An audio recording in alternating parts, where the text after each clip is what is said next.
Swatch just released a new collab watch like they did with Omega and the Moonwatch. This time it's a collab with Blancpain leveraging their iconic 50 Fathoms dive watch.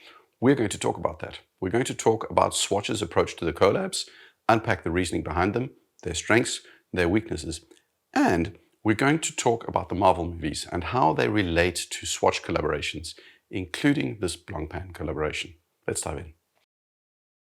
Was the Moon Swatch part of a broader strategy? Was the plan with Iron Man that it would morph into a much bigger, all-encompassing cinematic universe? Was the Moon Swatch part of a broader strategy to leverage the Swatch Group brands to promote Swatch, create excitement around watches, and create synergies between the Swatch Group brands? Clearly, somebody somewhere had an idea for this collab, and it went up the management chain, going through the approvals, with Omega and Swatch giving their input along the way on what a collab like the Moon Swatch could look like. Somewhere in that whole decision process, there likely was a brand strategy team that had an idea that if the Moon Swatch turned out to be a success, the potential for further collabs was there. Just like Iron Man and other blockbuster movies, only the first collab was greenlit. If it was a success, well, then the next idea and a couple down the road would definitely be greenlit. If not, we would never have seen this Blancpain collab. Just like the Iron Man, the Moon Swatch was a success, so the sequel to the Moon Swatch was greenlit. The watch itself. I don't think you review an Avengers movie in the same way you review a Christopher Nolan or a Francis Ford Coppola movie. One movie demands dissection, analysis, thinking about the script, the acting, and the artistic intent of the director. The other, the blockbuster, gets graded on a scale of whether or not you're entertained. It's a popcorn movie, and you have to set your standards accordingly. Same with the Swatch.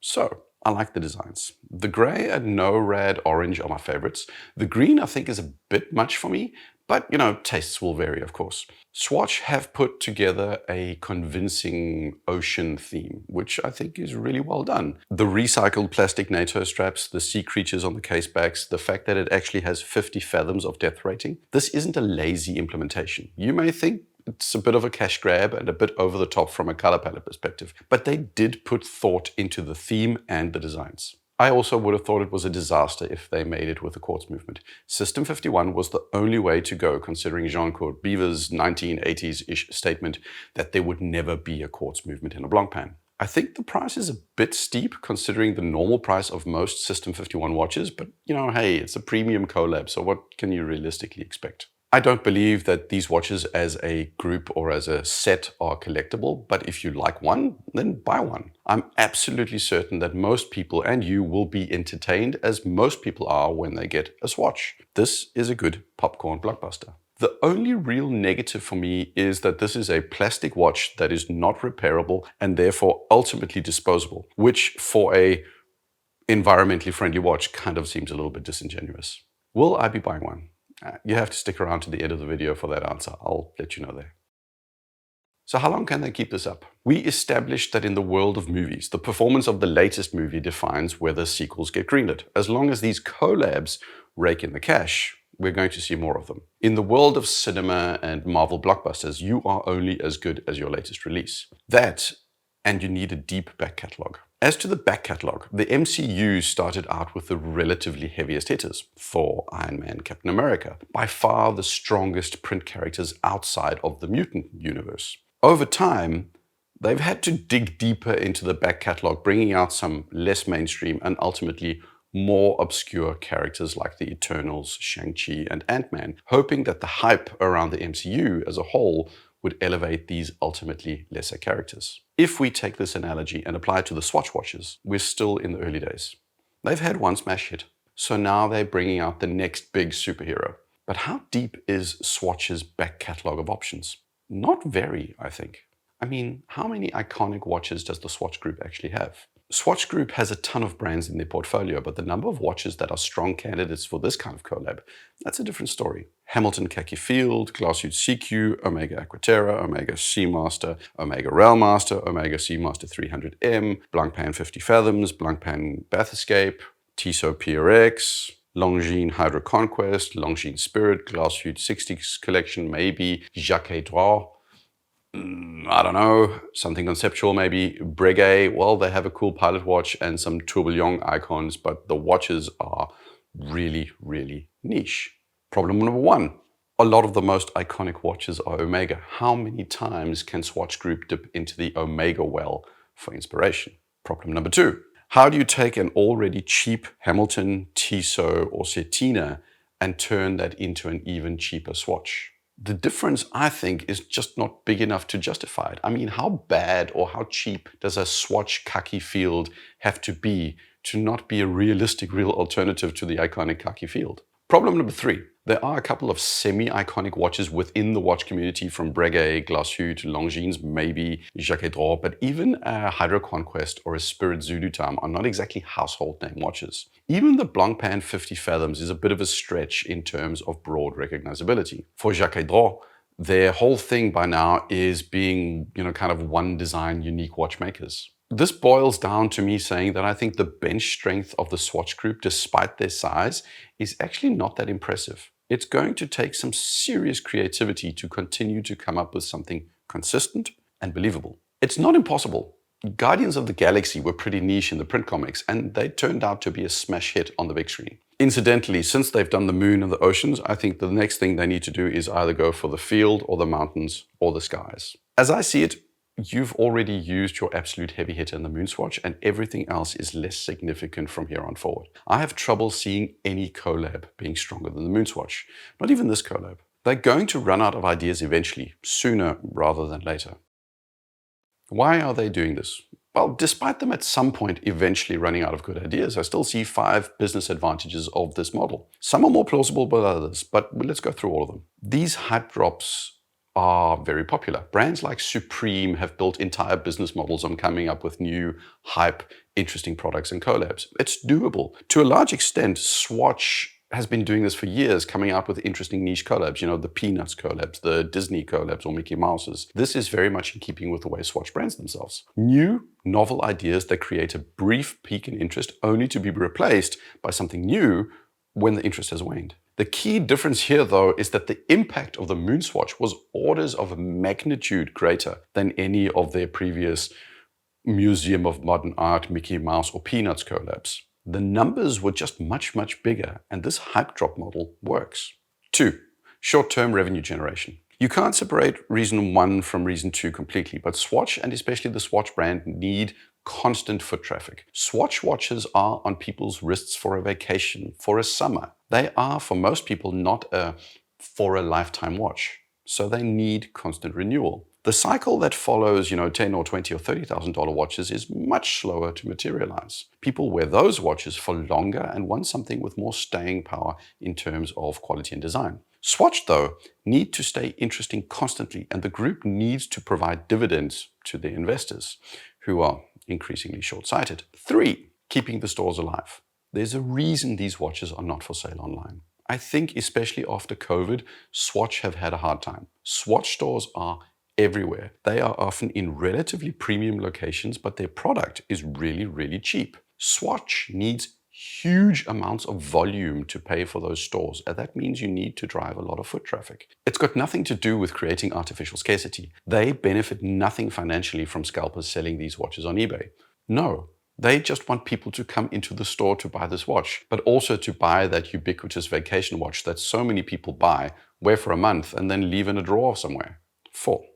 Theoretically, there's an increase in other brands' revenues as well. Interest for the Moon Swatch led directly to more sales of the Moon Watch, so there clearly was an effect.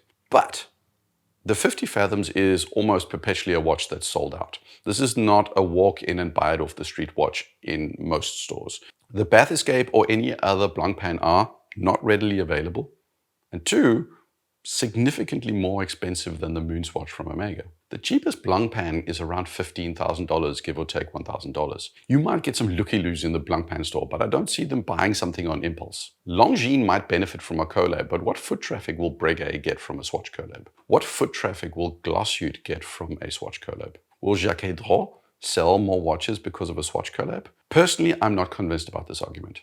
5. Getting people interested in watches in general. Maybe. I did some reading up on candy cigarettes. Those sweets that you could buy back in the 80s that looked like cigarettes. Turns out, kids who ate candy cigarettes were to some extent more likely to start smoking. Is a Swatch a candy cigarette?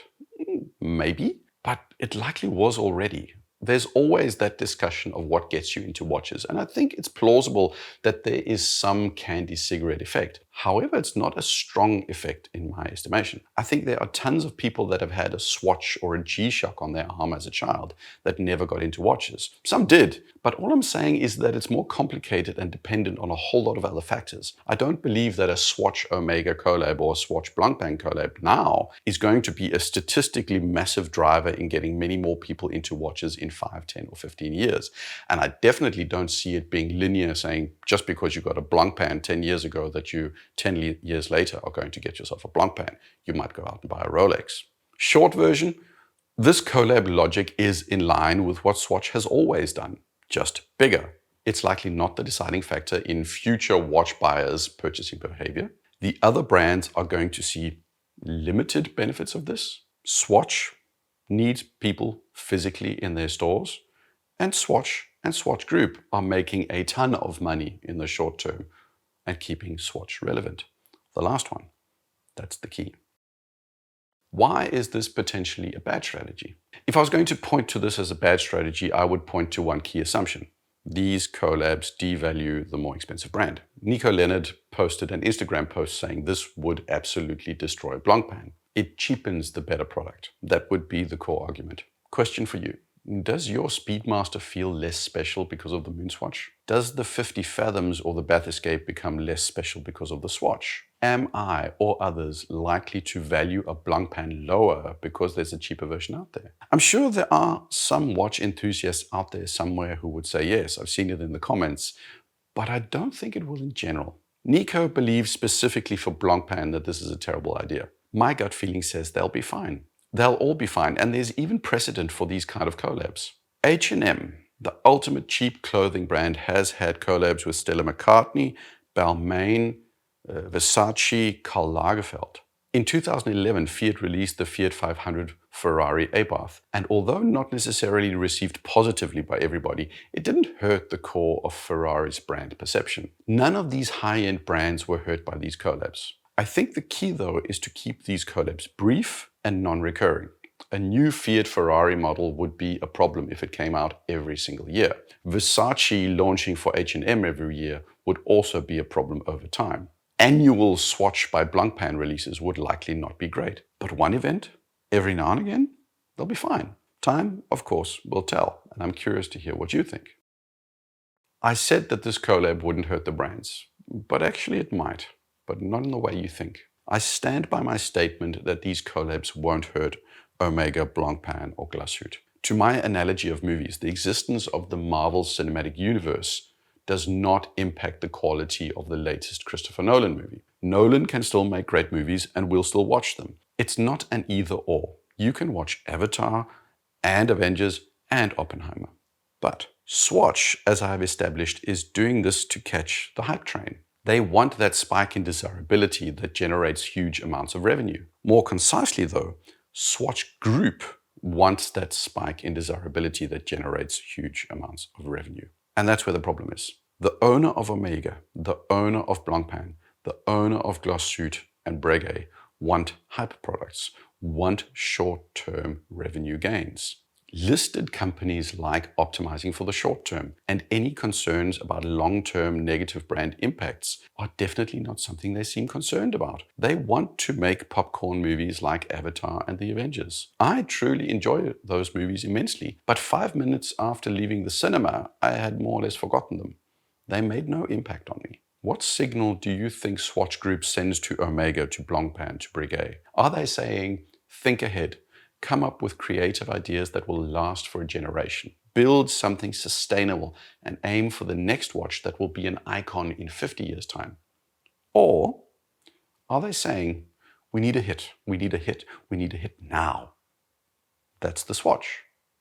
So, I repeatedly mentioned Avatar and the Marvel movies. Popcorn blockbusters that captured a zeitgeist and dominated the cultural landscape for more than a decade. They were hugely entertaining, vastly popular, and I had forgotten the movie more or less 5 minutes after leaving the cinema. That's the Moonswatch and the Blancpain Swatch.